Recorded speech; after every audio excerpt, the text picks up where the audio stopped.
In this video, we're going to have a look at business planning. And while we've spent a good deal of time, you've spent a good deal of time coming up with a business plan for a fictitious business or for a business that you think could be a viable business in the future, we're just going to go back a step in some respects and go back and look at some of the key influences that relate to the establishment of a business. So some of those things include the personal qualities of the individual, where information would be gathered in order to start that business, the actual business idea, where that might come from, how you might go about establishing it, the particular market, access to finance, some of the legal nature in relation to business startup, human resources, and also tax. So this first video will focus on personal qualities, and then we'll gradually move through these key influences. So in terms of personal qualities,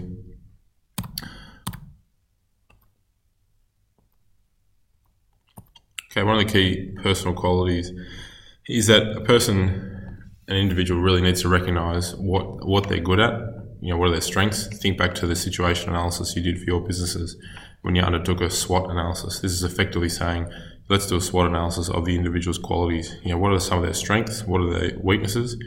And then maybe what are some opportunities that person sees to take in relation to take advantage of their strengths? And what are some threats that might be as a result of their weaknesses? The individual is going to question whether you have or they have the right personal characteristics, and different organisations are going to require different types of characteristics. Again, if you think about your businesses that you came up with a business plan for, whether it was a service-based business or a good-based business, had an impact on the relevance of those personal characteristics of the individual. Additionally, an individual may need to learn new skills if they don't have them. So that might require attending university, might require attending some sort of short course in order to improve those personal qualities. The bottom line is this last point here, that the business owner needs to select a business opportunity that best suits their personality and builds on their strengths. So if an individual seeks to go and start a sales-related business where there's going to be a lot of face-to-face contact, but it's not actually something they're very good at, then that would seem that business idea is probably not going to prosper and come to fruition, and they should consider a different type of business. So one of the key personal qualities that I've sort of touched on already, but is qualifications. And that doesn't necessarily mean that that's a person with good qualifications, it's a foregone conclusion that business will become successful. It's just that particular personal quality might help. In terms of qualifications, there's no real age limit about, by a certain age you should have these particular qualifications. Those qualifications could be sought from places like TAFE, university, business colleges. For small, medium enterprises, experience is often even more valuable than qualifications, and the experience of knowing how to run a business, making those tough decisions, picking the right staff to come and work for your organisations.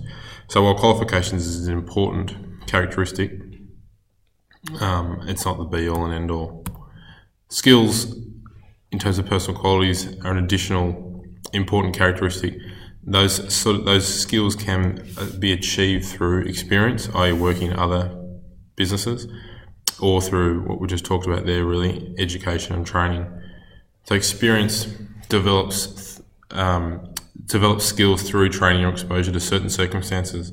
So a particular person might have been through a very successful business, and they understand what are some of the key qualities required to run a successful business. Whereas someone else might have been through a business that failed, and they could use that personal skill to leverage and to use to help them run a successful business in the future.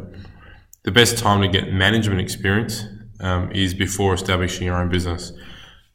Not to say that learning on the job isn't going to be a valuable attribute, but it would be potentially advantageous to have managed people before you go and start your business, which then you may be in a position down the future to be managing people. That management experience can also be gained through, again, universities, business colleges, or undertaking a management role within a similar business. A person with experience is generally going to understand and be realistic about how challenging it might be to run a business or to be involved in a small business, and the pressures that running that business will place on that individual. This is a diagram of your textbook in terms of some of the key skills that people are going to need, or a person is going to need to run a successful small business. Okay, what else are they going to need? Well, motivation. There's no coincidence there's a picture there of Dick Smith, one of Australia's more successful entrepreneurs, highly motivated individual who really seeks to achieve success whenever he starts a new business. He's got real drive to make a difference and to come up with products and business ideas that are successful. And again, there's a whole range of motivating factors as referenced in your textbook and the bottom right here, which I'm not going to go into now.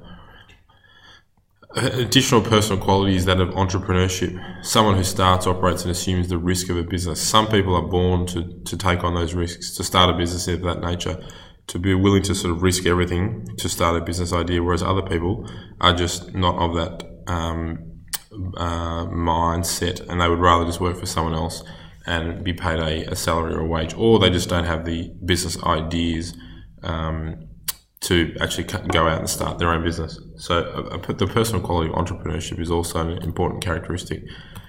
There are some benefits of entrepreneurship, being your own boss, taking what you believe are sound ideas and trying to turn them into a profitable business. But there are some serious burdens as well. There's significant risk of starting a new business that's got no track record, and you're putting your own money generally on the line. Cultural background is also an important characteristic. Some people would say that particular cultures lend themselves more to starting high risk or starting new businesses. Certain cultures have different work ethics, stronger work ethics, for example. They may have their particular culture might lead them to have experience in particular industries, and they may well have specialised knowledge in certain areas as a result of their cultural background. So cultural background certainly plays a part in terms of the key personal characteristics that people would seek to have in order to start a business. Gender is another one also. We won't go into this in detail now, but studies have certainly found that gender really is irrelevant to success in terms of starting a business in Australia. There may be a stigma attached to it, but it would suggest that there are no statistical anomalies when it comes to women or men starting their own business. Okay, we'll leave it there. In the next video, we'll go on to sources of information.